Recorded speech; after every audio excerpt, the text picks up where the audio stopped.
जय हिंद फ्रेंड्स। कैसे हैं? आई होप कि आप सब अच्छे होंगे और अपने एग्जाम की तैयारी में लगे होंगे। तो आज हम करेंगे रासायनिक अभिक्रिया एवं समीकरण का ऑब्जेक्टिव, जो आपके एग्जाम के लिए बहुत जरूरी है और आपके पेपर के लिए।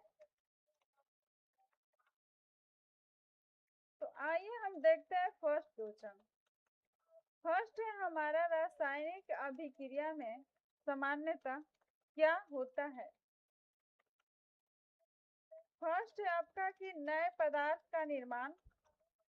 सेकंड ऑप्शन है केवल आकार में परिवर्तन। थर्ड ऑप्शन है केवल अवस्था में परिवर्तन। और लास्ट हमारा है केवल आयतन में परिवर्तन। तो इसका हमारा हो जाएगा ऑप्शन फर्स्ट आंसर इसका, कि नए पदार्थ का निर्माण।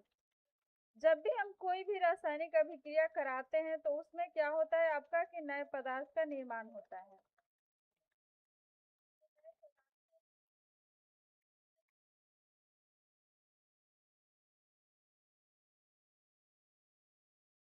सेकंड क्वेश्चन है, रासायनिक अभिक्रिया होने का संकेत कौन सा हो सकता है। आप कमेंट बॉक्स में आंसर दीजिए। फर्स्ट है कि रंग में परिवर्तन। सेकंड है गैस का निकलना। और तापमान में परिवर्तन नेक्स्ट है। और नेक्स्ट है आपका उपयुक्त में सभी। तो जब भी रासायनिक अभिक्रिया होने में संकेत जो होता है, तो उसमें होता है आपका रंग भी परिवर्तन होगा, गैस भी निकलेगा और ताप में भी परिवर्तन आपका होता है। तो ये आपका आंसर हो जाएगा डी ऑप्शन, करेक्ट, उपयुक्त में से सभी। क्योंकि रासायनिक अभिक्रिया में आपका एक चीज नहीं बनता है, रंग में भी परिवर्तन होगा, गैस भी निकलेगा और तापमान में भी परिवर्तन होगा।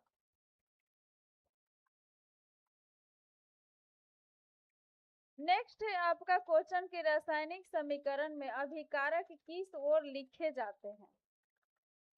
जब भी आप अभिकारक को लिखेंगे कोई भी रासायनिक अभिक्रिया में, तो आप देखेंगे कि कोई रिएक्शन आप लिख लीजिए। मान लीजिए कि A+B आप कर रहे हैं इस तरह से, तो बोल रहा है आपका कि क्या होगा। मान लीजिए कोई भी अगर इधर रिएक्शन होगा, कोई पदार्थ बन रहा है दो पदार्थ के बनने मिलने से, तो कह रहे रासायनिक समीकरण में अभिकारक किस ओर लिखे जाते हैं।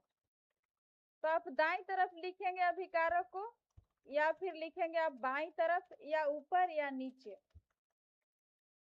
तो जब भी हम लिखते हैं अभिकारक, तो अभिकारक आपका होता है हमेशा लेफ्ट साइड, मतलब बाईं ओर।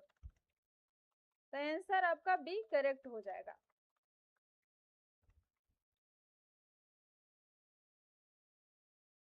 नेक्स्ट क्वेश्चन आपका हो जाएगा फोर की, असंतुलित रासायनिक समीकरण को क्या कहा जाता है। फर्स्ट ऑप्शन है आयनिक समीकरण। सेकेंड है कंकाली समीकरण। थर्ड है आपका संतुलित समीकरण। और आपका फोर्थ है आणविक समीकरण। तो आपका आंसर हो जाएगा इसका कंकाली समीकरण। आप असंतुलित समीकरण को कंकाली समीकरण के नाम से जानते हैं।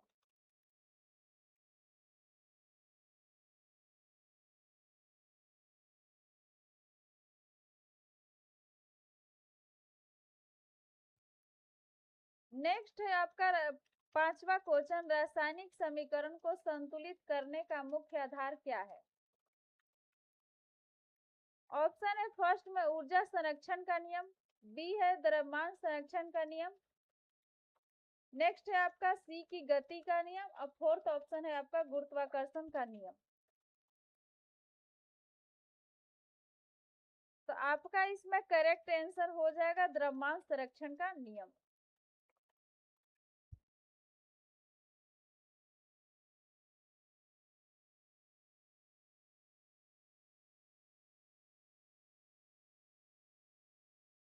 अगला है हमारा, निम्न में से कौन सा संतुलित समीकरण है।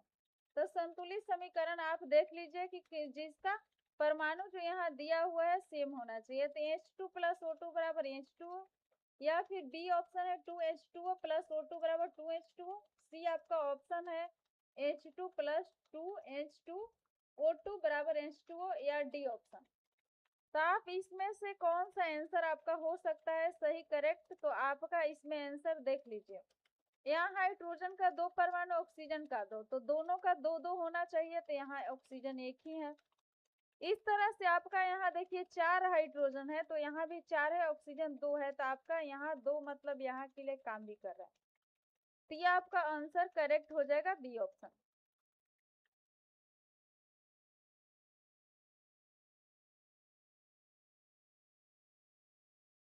नेक्स्ट क्वेश्चन है आपका 7 नंबर के CaO प्लस H2O, ये दोनों मिलकर के CaOH का होल ट्वाइस किस प्रकार की अभिक्रिया है।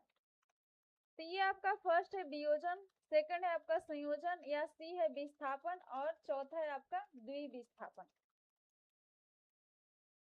तो इसमें आपका देखिए यहाँ दो चीजों को मिलने से यहाँ रिएक्शन करके एक पदार्थ यहाँ नए बना दिए, तो इसमें आपका हो जाएगा आंसर बी ऑप्शन संयोजन, क्योंकि ये संयोग करके नए पदार्थ का निर्माण हो रहा है।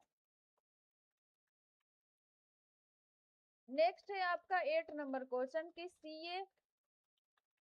CaCO3 को टूटने के बाद CaO प्लस CO2 बने किस प्रकार की अभिक्रिया। यहाँ देखिए किस प्रकार का अभिक्रिया हो रहा है, तो इसमें फर्स्ट है संयोजन, सेकंड है विस्थापन, सी है वियोजन, और द्विविस्थापन।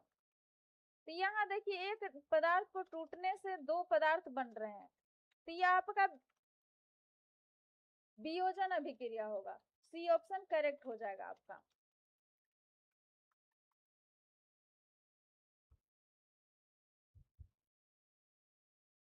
अगला है आपका कि Zn प्लस CuSO4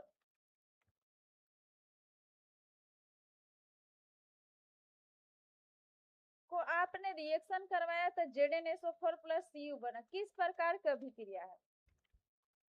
तो यहाँ से देखिए आप ऑप्शन में क्या होगा, संयोजन, वियोजन, विस्थापन या द्विविस्थापन। तो आप यहाँ पर ही देख लीजिए Zn जो है ना Cu को क्या कर रहा है, रिप्लेस कर रहा है, हटा रहा है, तो ये हो जाएगा आपका विस्थापन रिएक्शन।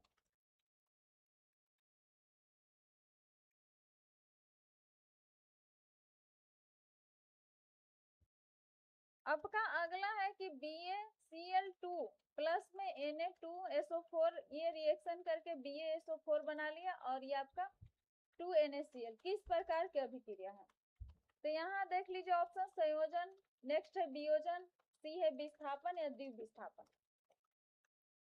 तो यहाँ देखिए बी जो है इसके साथ रिएक्शन कर लिया SO4 के साथ, और ये ClNa2 के साथ, तो ये रिएक्शन करके आपका नए नए दो पदार्थ बना लिए, तो इसमें आपका आंसर हो जाएगा डी ऑप्शन, द्विविस्थापन रिएक्शन। यहाँ देख लीजिए कह रहा है BaSO4 का निर्माण किस प्रकार की घटना को दर्शाता है, 11 नंबर ऑप्शन क्वेश्चन का। गैस का निर्माण, बी है आपका अवक्षेप निर्माण, प्रकाश का निर्माण सी, और डी ऑप्शन है धातु का निर्माण। तो इसमें आपका आंसर हो जाएगा अवक्षेप का निर्माण।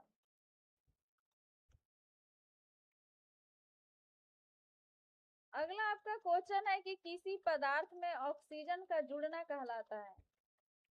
कोई भी अगर पदार्थ में ऑक्सीजन जुड़ रहा है तो क्या होगा, तो किसी पदार्थ में ऑक्सीजन का जुड़ना कहलाता है, तो ये देख लीजिए ऑक्सीजन जुड़ेगा तो ऑप्शन आपका अपचय, ऑक्सीकरण, विस्थापन या वियोजन। तो ऑक्सीजन का जुड़ना आपका ऑक्सीकरण रिएक्शन कहलाता है।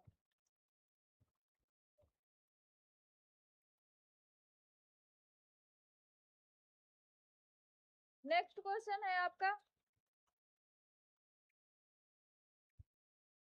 किसी पदार्थ से ऑक्सीजन का हटना कहलाता है। अगर ऑक्सीजन हट जा रहा है तो क्या होगा। ऑप्शन है ऑक्सीकरण, अपचयन, संयोजन या द्विविस्थापन। तो जैसे ही ऑक्सीजन हटेगा किसी भी पदार्थ से, तो आपका रिएक्शन हो जाएगा, इसका करेक्ट आंसर बी ऑप्शन, अपचयन। नेक्स्ट है आपका 14 क्वेश्चन के CuO प्लस H2।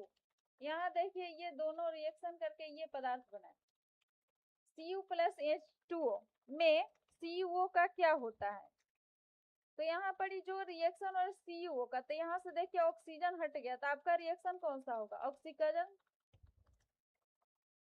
या फिर अपचयन या संयोजन या वियोजन। तो ऑक्सीजन जैसे ही हट गया तो आपका रिएक्शन कौन सा हो जाएगा? ऑक्सीजन हटना मतलब कि अपचयन। नेक्स्ट क्वेश्चन है आपका कि CuO प्लस H2 ये रिएक्शन होकर Cu प्लस H2O में H2 का क्या हो रहा है? तो ऑप्शन है आपका ऑक्सीकरण, अपचयन, वियोजन या इसमें कोई परिवर्तन नहीं। तो H2 के देखिए आके H2 के साथ O जुड़ रहा है, तो जैसे ही जुड़ेगा तो यहाँ ऑप्शन आपका ए करेक्ट हो जाएगा, क्योंकि ऑक्सीकरण हो रहा है, ऑक्सीजन आकर के जुड़ रहा है।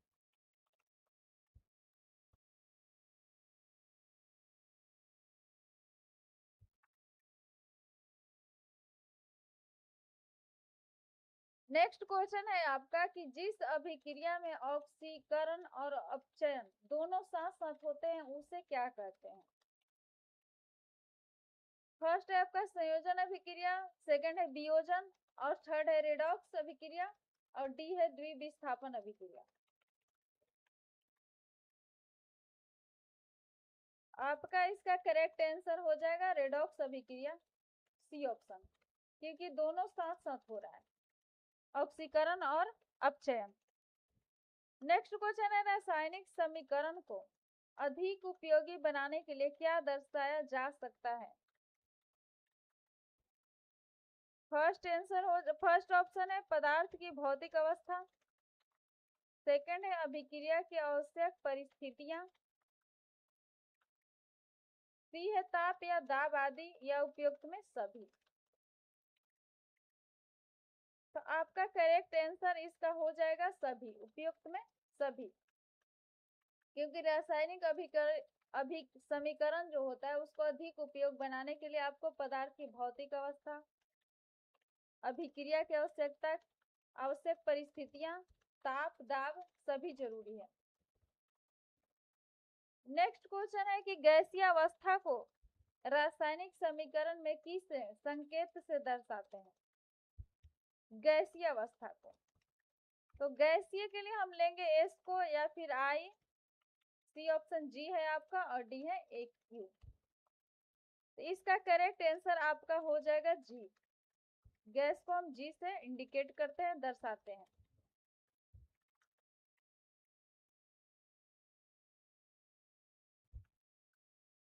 नेक्स्ट क्वेश्चन है कि द्रव अवस्था को किस संकेत से दर्शाया जाता है? एस, बी ऑप्शन है आई, सी ऑप्शन जी है और डी ऑप्शन ए क्यू। तो इसमें करेक्ट आंसर आपका कौन सा होगा? तो इसमें करेक्ट आंसर द्रव के लिए आपका हो जाएगा एल, लिक्विड। नेक्स्ट आपका क्वेश्चन है कि निम्न में से कौन सी अभिक्रिया रेडॉक्स अभिक्रिया का उदाहरण है? मतलब कि एक में ऑक्सीजन जुड़ रहा होगा, दूसरे से हट रहा होगा। ऑप्शन फर्स्ट है CaO प्लस H2O, यहाँ देखिए संयोग कर लिया। यहाँ देख लीजिए AgNO3 प्लस NaCl, यहाँ AgCl बना और साथ में NaNO3 का अवक्षेप भी बना। सी ऑप्शन है CuO प्लस में H2, तो Cu प्लस में H2O और डी ऑप्शन हुआ Ca, CO3 में देखिए CaO प्लस में CO2। तो इसमें आपका करेक्ट आंसर हो जाएगा कौन सा होगा? तो ये हो जाएगा आपका सी आंसर करेक्ट, क्योंकि CaO प्लस H2O, तो यहाँ देखिए Cu के साथ O गायब हो रहा है और हाइड्रोजन के साथ जुड़ रहा है, तो एक के साथ ऑक्सीजन का जुड़ना और दूसरे के साथ हटना, ये आपका होता है